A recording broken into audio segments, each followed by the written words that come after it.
is altijd een beetje lastig in het najaar. Want in de tuincentra staan de kerstbomen al en hangen de ballen al in de bomen. Maar Sinterklaas moet ook nog arriveren. Binnenkort komt hij in Oostburg.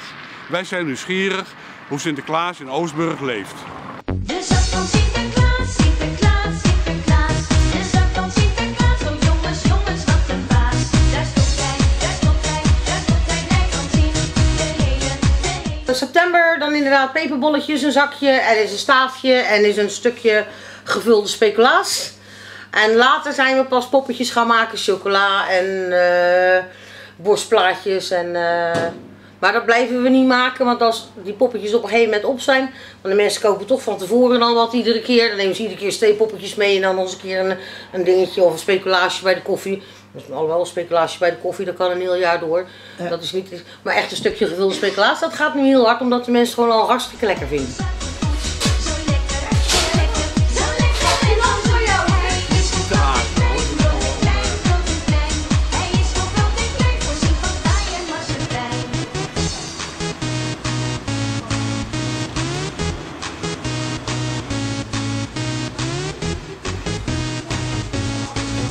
Nou, ik moet zeggen, bij ons in het gezin zeer zeker. Ik werk zelf ook in de kinderopvang, dus daar is het ook zeer aan de orde.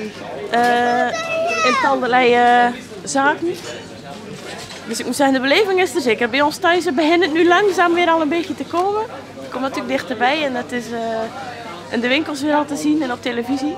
Dus ik moet zeggen, ja, de beleving is er zeker, ja. Ja, en gaan jullie aanwezig zijn bij de Sinterklaas in? Ja, natuurlijk. We moeten maar zien dat hij aankomt, want dan is hij er echt pas, hè? Ja. Wij vieren nog Sinterklaas, omdat mijn zusje gelooft er nog in, zij is 6. En ik heb een broertje van pas 1, dus daarom vieren wij nog Sinterklaas. En dan komen wij met de hele familie komen dan bij elkaar. En dan gaan we lekker pepernoten eten en zo, en allemaal lekkere dingen. En lekker cadeautjes uitpakken. En mijn opa doet altijd nog steeds alsof hij een zwarte Piet is. En dan rent hij weg. En wij doen altijd met familie surprises, omdat we er niet meer in geloven, maar we vinden het wel heel gezellig. Gezellig? Wij doen ook surprises met de hele familie en dan maken we gewoon alleen een surprise en we doen het niet echt voor de cadeautjes.